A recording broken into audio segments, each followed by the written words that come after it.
Hello everyone, स्वागत करता हूं आपका फिर से अपनी एक नई वीडियो में। इस वीडियो में मैं बहुत इंपॉर्टेंट टॉपिक लेकर आया हूं जिसमें बहुत सारी कन्फ्यूज़न रहती है, बच्चों को बहुत ज़्यादा कन्फ्यूज़न रहती है। इसके माध्यम से मैं उस जो भी आपको कन्फ्यूज़न आ रही होगी वो सारी क्लियर हो जाएगी। आप एक बात याद रखें कि वीडियो को आप जो है 720p में ज़रूर देखें, तभी क्लियर रहेगी चीज़ें। मोस्ट इम्पोर्टेंट टॉपिक है। 10 दिन आपके शेष रह गए हैं। 20 अगस्त को आपका एग्ज़ाम है। 10 दिन आपके लगभग बचे हैं, थोड़े ज़्यादा। मोस्ट इम्पोर्टेंट टॉपिक, कुछ बच्चों को ये समझ नहीं आता है बिल्कुल भी। मैं इसे यहाँ पर समझाने का प्रयास किया है, करूँगा, और अच्छी तरीके से आप इसमें पकड़ बनाए रखें और देखते रहें। बहुत ही इसमें डाउट होने का डर रहता है, बच्चों को पता तो होता है बट डाउट होने का डर बहुत रहता है इसमें। तो इसी के साथ शुरू करते हैं। ये हो जाता है डिसलेक्सिया का क्या मतलब होता है। यानी जो डिसलेक्सिया है एक प्रकार का क्या है, हमारा विकार है, यानी एक बीमारी है।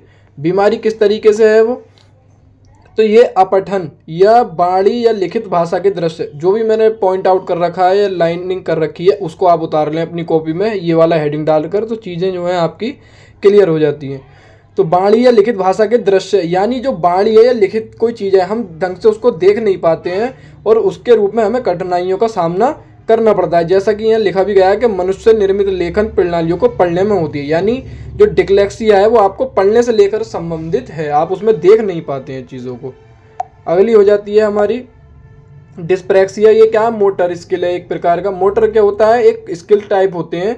ये जो मोटर योजना और समन्वय यानी कोऑर्डिनेशन को प्रभावित करता है। ये जो होता है संज्ञानात्मक कौशल को प्रभावित कर सकता है, यानी सोचने और समझने की जो क्षमता होती है ना हमारी, ये उसको प्रभावित करता है बस। तो ये आप इसको डिस्प्रैक्सिया से याद रखेंगे। हालांकि यहाँ पर इसमें दे रखा है कि अक्लमंदी या बीमारी से इसका कोई संबंध नहीं है। अगला डिसकैलकुलिया क्या है, सीखने से जुड़ी एक विशिष्ट विकलांगता है। बस आप इसको ऐसे ध्यान रखें, ये कैलकुलेशन से लेकर संबंधित है। और ये जैसे मान लो मैथमेटिकल या टर्म्स जो भी होती हैं, यानी कैलकुलेशन से कैलकुलिया आप याद रख लो तो यही आपका हो जाता है। अगला डिस्ग्राफिया को आप ग्राफ से याद रख लो, यानी इसमें जब भी आपको परेशानी आएगी वो लिखने में परेशानी आएगी, इस चीज़ को आप ध्यान रख लो बस। अब इंपॉर्टेंट पॉइंट है, भाषाई विकार अनेकविध होते हैं। कैसे क्या, डिसलेक्सिया पढ़ने से संबंधित। इसका आप स्क्रीनशॉट ले लें या फिर 100% इसको अपनी कॉपी में लिख लें, चीज़ें बहुत क्लियर हो जाएंगी। इससे बिल्कुल कभी आपको डाउट नहीं होगा। डिस्ग्राफिया लेखन से संबंधित, डिसकैलकुलिया गणित कौशल से संबंधित है, डिसलेक्सिया पढ़ने से संबंधित है, डिसफेसिया जो है एक बोलने की वाक क्षमता है, बोल नहीं पाता है बच्चा, और डिस्प्रैक्सिया लेखन से संबंधित है। ये आप यहाँ पर ध्यान रखें। इसी के साथ क्वेश्चन को शुरू करते हैं। क्वेश्चन हो जाता है पहला हमारा, शब्दों में अक्षरों के क्रम को पढ़ने में कठिनाई का अनुभव करना और अक्सर चाशु स्मृति का ह्रास होना, ये हमारा क्या डिसलेक्सिया है। पहले ही मैंने बताया था आपको, ऑप्शन नंबर ए आपका करेक्ट हो जाता है। विकृत लिखावट से संबंधित लिखने की योग्यता में कमी किसका एक लक्षण है, यानी विकृत लिखावट, लिखना नहीं जा रहा है, तो ये आपको मैंने बताया था डिस्ग्राफिया हो जाता है इसका, क्योंकि ग्राफ से संबंधित है तो लिखना आ गया, मैंने ट्रिक से बताया था। गतिक कौशलों में अधिगम निर्योग्यता कहलाता है, ये आपका जो हो जाता है ये डिस्प्रैक्सिया इसका आंसर हो जाता है। यानी लिखने में, और या फिर आप पीछे करके देख लेंगे, लिखने में जो भी परेशानी आएगी आपको वो हमारा डिस्प्रैक्सिया से संबंधित होगी, डिसलेक्सिया पढ़ने से संबंधित होगी, डिसकैलकुलिया कैलकुलेशन से संबंधित होगी, और डिस्फेजिया बोलने से संबंधित होती है। ये मैंने पीछे बता रखा है। अधिगम अक्षमता से ग्रसित बालक, अधिगम के जो कुछ पक्षों में जो है वो संघर्ष करते हैं।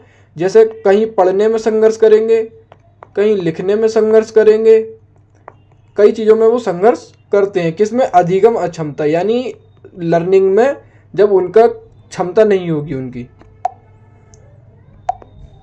अधिगम निर्योग्यता से संबंधित में असत्य गलत कौन सा है, तो यह एक रोग है जो अधिगम में कठिनाई उत्पन्न करता है, यह असत्य है,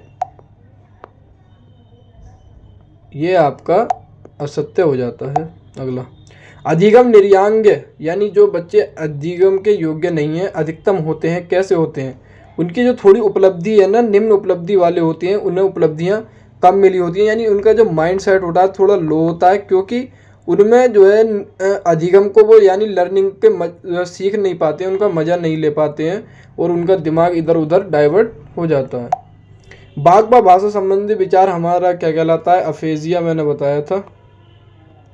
डिस्फेजिया, अफेजिया, ये सब वाक् संबंधित विकार होते हैं। एक बच्चा देखा और था, परमाणु और अस्पष्ट के बीच अंतर नहीं कर सकता, वह किससे पीड़ित है?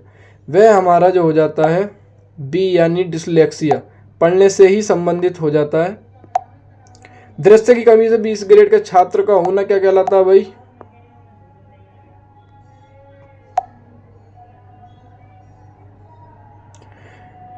क्वेश्चन कह रहा है दृश्य की कमी से के साथ बी ग्रेड का एक छात्र होना चाहिए, के साथ बी ग्रेड का एक छात्र होना चाहिए। कक्षा में सामान्य रूप से व्यवहार किया गया और ऑडियो सीडी के माध्यम से सहायता प्रदान की गई, यही आपका आंसर हो जाता है।